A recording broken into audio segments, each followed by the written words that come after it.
How's everybody doing? How discouraged were you? I guess it was 0 for 7 from long range.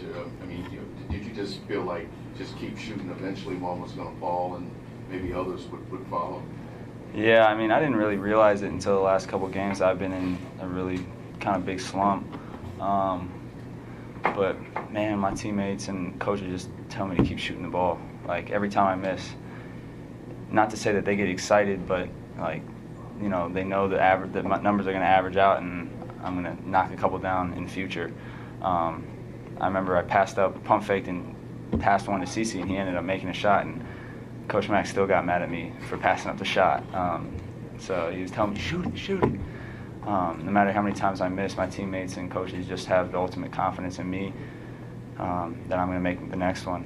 And, I mean, I have a lot of confidence in myself, but when your teammates and coaches have that confidence in you too, it's the best. How key was that run by Ward early in the first half, and what can that do when you've got a teammate that seems to spark fire like that? I mean, Jordan's an elite scorer. He can score at all 3 levels. He can get hot in a hurry. So that run really sparked us, but I think what really sparked us before that was the stops we were getting. I mean, he was locking in. We were talking a lot on defense. We were talking a lot more on defense, and those stops allowed us to kind of get some rhythm on offense. And you give rhythm to a guy like Jordan, and it's game over.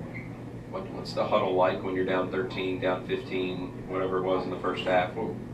Intense, because we weren't doing what we needed to do to win.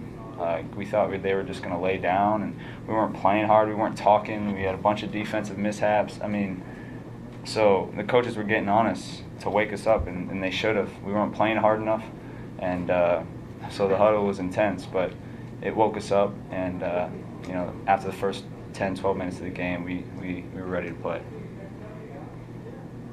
Brian, it feels like every year when you start ACC play, we talk about how well these teams scout you and know you.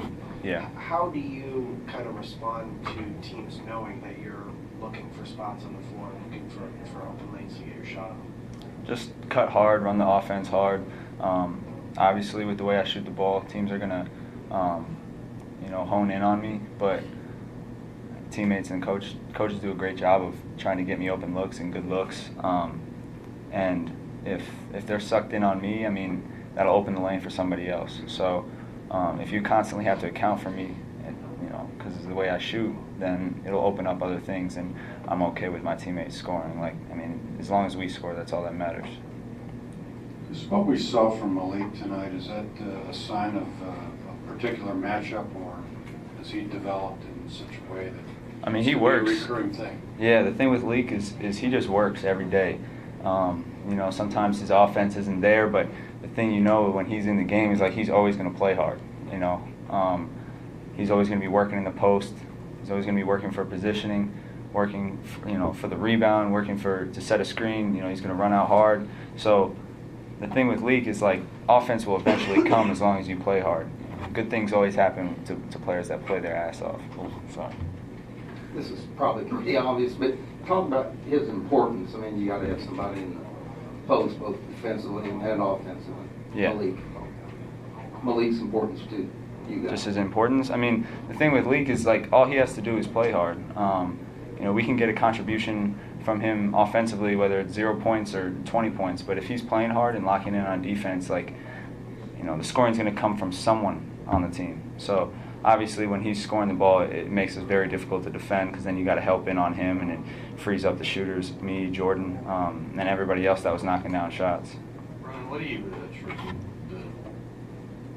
the slow start to? Is it just kind of knocking off the rust after having a week off? Or? No, I don't think it was rust or anything. I mean, we were playing hard. We were going hard in practice. I think we just didn't come out ready to play, as bad as that sounds. And we're going to do what we can to make sure that doesn't happen again. Brian, I guess going forward, I mean, how much does a win like this really kind of help you all after a break like that, and like you were just saying, considering the slow start? Mm-hmm. Any win helps. I mean, 1-0 and start off the ACC is a lot better than 0-1. So, you know, let's just keep the ball rolling as we go on the road. Ryan, Ryan, in the second half, it looked like they really kind of ran out of gas. Jim Larandetti even said that today. Could you guys tell that they were just done? Yeah. I mean, the way they played with 7 guys was pretty incredible. I don't know. I haven't played with 7 guys on my team since back in 4th, 5th grade in AAU, and you'd play 3-4 games a day. And that wasn't nearly in the intensity of the Division I ACC level. So the way they competed and tried to make things work through foul trouble with only 7 guys, 8 guys that really played, it was pretty cool to watch. But you could tell how it kind of hurt them, whether it was foul trouble or them going on a streak where their man-to-man wasn't working or their legs just getting tired and shots weren't falling. So, I mean, we definitely knew that they were shorthanded. But if you give a team confidence, it doesn't matter how tired they are. They can still stay in the game. One more, anybody? Right over here.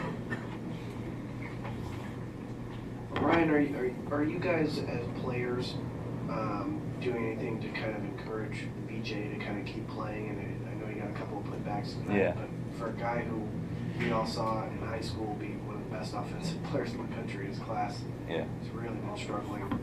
How much do you guys have to kind of keep? Man, I love VJ. The thing with him is just his attitude is so good. Whatever you want to call it, a funk or a slump, whatever he's in or whatever people think he's in, like he still brings it every day. He's the same guy. He plays hard, and he's really starting to figure out that no matter how hard he plays, good things are going to happen. The way he defends, the way he just brings other things to the table. So I love when VJ's out there, and as a teammate, like I just try to tell him, I try to instill confidence in him by telling him just keep playing hard, keep playing hard. Anytime he makes a good play, letting him hear it. So because we're going to need VJ to be good. Great, thank you, Ryan. We'll see you back in a second.